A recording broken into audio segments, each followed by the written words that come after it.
ಕರ್ನಾಟಕದಲ್ಲಿ ದಿನದಿಂದ ದಿನಕ್ಕೆ ಹೆಚ್ಚುತ್ತಿರುವ ನಿರುದ್ಯೋಗ ಸಮಸ್ಯೆಯನ್ನ ಖಂಡಿಸಿ ಹಾಗೂ ಯುವಕರಿಗೆ ಉದ್ಯೋಗ ನೀಡುವಂತೆ ಆಗ್ರಹಿಸಿ ಧಾರವಾಡದ ಶ್ರೀನಗರ ಸರ್ಕಲ್ನಿಂದ ಮಂಗಳವಾರ ಬಿಜೆಪಿಯ ನೇತೃತ್ವದಲ್ಲಿ ಬೃಹತ್ ಪ್ರತಿಭಟನಾ ರ್ಯಾಲಿಯನ್ನು ಹಮ್ಮಿಕೊಳ್ಳಲಾಗಿತ್ತು.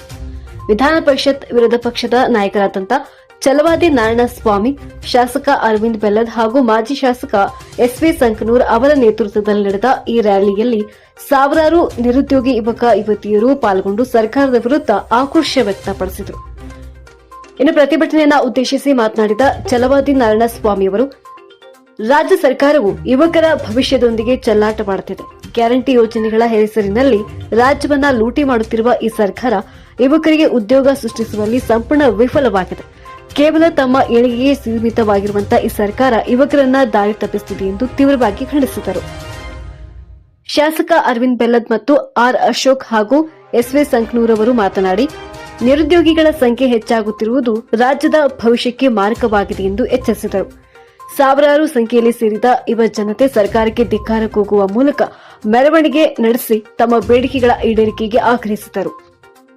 ಇನ್ನು ಧಾರವಾಡದಲ್ಲಿ ಹಿಂಸಾತ್ಮಕ ರೂಪಕ್ಕೆ ತಿರುಗಿದ ಉದ್ಯೋಗ ಆಕಾಂಕ್ಷಿಗಳ ಪ್ರತಿಭಟನೆ, ಪೊಲೀಸ್ ಕಮಿಷನರ್ ಶಶಿಕುಮಾರ್ ಎದೆಗೆ ಗುದ್ದಿ ಹಲ್ಲೆ ನಡೆಸಿದ ವಿದ್ಯಾರ್ಥಿ, ನೋವಿನಲ್ಲೇ ಪ್ರತಿಭಟನಾಕಾರರ ಜೊತೆ ಹೆಜ್ಜೆ ಹಾಕಿದ ಅಧಿಕಾರಿ, ಪೊಲೀಸ್ ಸಿಬ್ಬಂದಿಗಳ ಮೇಲೆ ಹಲ್ಲೆಗಳು ನಡೆದರೂ ಕೂಡ ಸಂಯಮವನ್ನ ಕಳೆದುಕೊಳ್ಳದ ಪೊಲೀಸರು ಪ್ರತಿಭಟನೆ ಯಶಸ್ವಿಗೆ ಬಿಗಿ ಬಂದೋಬಸ್ತ್ ಏರ್ಪಡಿಸಿದ್ದು ವಿಶೇಷವಾಗಿತ್ತು. ಈ ಸಂದರ್ಭದಲ್ಲಿ ಮುಖಂಡರಾದಂಥ ತಿಪ್ಪಣ್ಣ ಮಜ್ಜಿಗಿ, ಜ್ಯೋತಿ ಪಾಟೀಲ್, ಸಂತೋಷ್ ಚವ್ಹಾಣ್, ಶಿವು ಹಿರೇಮಠ್, ಈರೇಶ್ ಅಂಚೇಡ್ಕೇರಿ, ವಿಜಯಾನಂದ ಶೆಟ್ಟಿ, ಸಂಜಯ್ ಕಾಪಟ್ಕರ್, ಮಂಜುನಾಥ್ ಮಲ್ಲಿಗವಾಡ, ಶಂಕರ್ ಶೆಳಕೆ, ಸುನೀಲ್ ಮೋರೆ, ಮೋಹನ್ ರಾಮದುರ್ಗ, ಮಹೇಂದ್ರ ಕೌತಾಳ, ಶರಣು ಅಂಗಡಿ, ಮಂಜುನಾಥ್ ಹಿರೇಮನಿ, ರಾಜೇಶ್ ಕೊಟ್ಟೆನವರ್, ಸಂಗಮೇಶ್ ಬಸಲಗುಂದಿ, ರಾಜೇಶ್ ಚಾಂದಗುಣಿ, ಸುರೇಶ್ ಪೇದ್ರೆ, ವಿಷ್ಣು ಕೊರವಿ, ಅಮಿತ್ ಪಾಟೀಲ್, ಶಿವಾಜಿ ಶಿಂದೆ ಸೇರಿದಂತೆ ಅನೇಕರು ಉಪಸ್ಥಿತರಿದ್ದರು.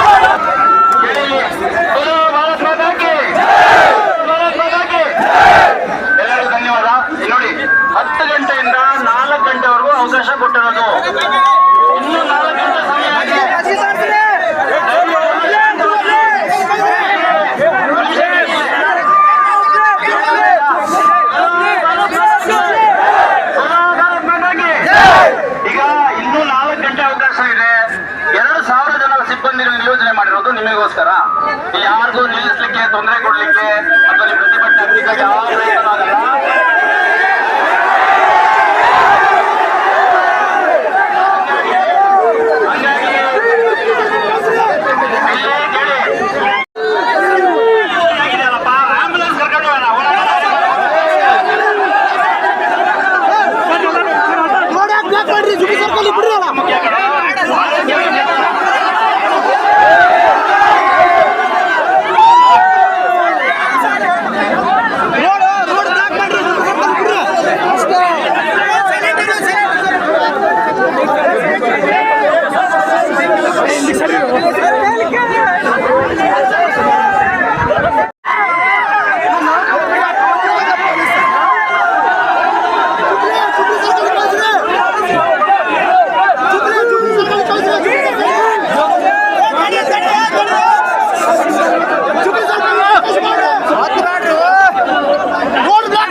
ಬಂದ್ ಮಾಡಿರೋ ದಾರಿನ